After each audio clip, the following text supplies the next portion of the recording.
నమస్తే welcome to KK news నేను శ్రీదేవి 2024 ఎన్నికల్లో పవన్ కళ్యాణ్ పిఠాపురం నుంచి పోటీ చేసి అత్యధిక మెజార్టీతో గెలిచిన సంగతి అందరికీ తెలిసిందే.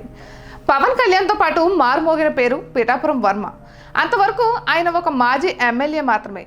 ఎప్పుడైతే పిఠాపురం నుంచి పోటీ చేస్తానని పవన్ ప్రకటించారో నాటి నుంచే తెరపైకి వచ్చింది వర్మ పేరు. రాష్ట్ర స్థాయి నాయకుడిగా కూడా గుర్తింపు దక్కించుకున్నారు ఆయన. అధినేత చంద్రబాబు మాటకు కట్టుబడి తన సీటును త్యాగం చేశారు. పవన్ను గెలిపించేందుకు కష్టపడ్డారు.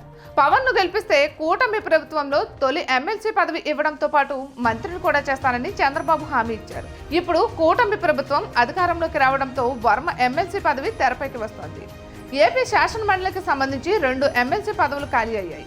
వాటిని భర్తీ చేసేందుకు ఈసీ సన్నాహాలు చేస్తోంది.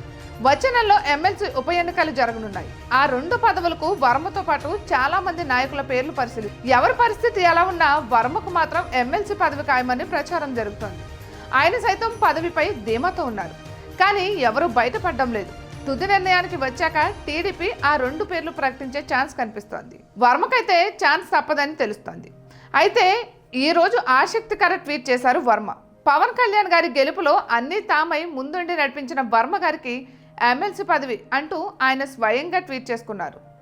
ఓ టీవీ ఛానల్లో ఈ మేరకు వచ్చిన కథనాన్ని దీనికి జత చేశారు. తద్వారా తనకు ఎమ్మెల్సీ పదవి ఖరారైన విషయాన్ని బహిర్గతం చేశారు. చంద్రబాబు గ్రీన్ సిగ్నల్ ఇచ్చిన తరువాతే వర్మ ఈ తరహా ప్రకటన చేసి ఉంటారని తెలుస్తోంది. ఇటువంటి మరెన్నో వీడియోస్ కోసం కేకే న్యూస్ తెలుగు ఛానల్ని సబ్స్క్రైబ్ చేసుకోండి.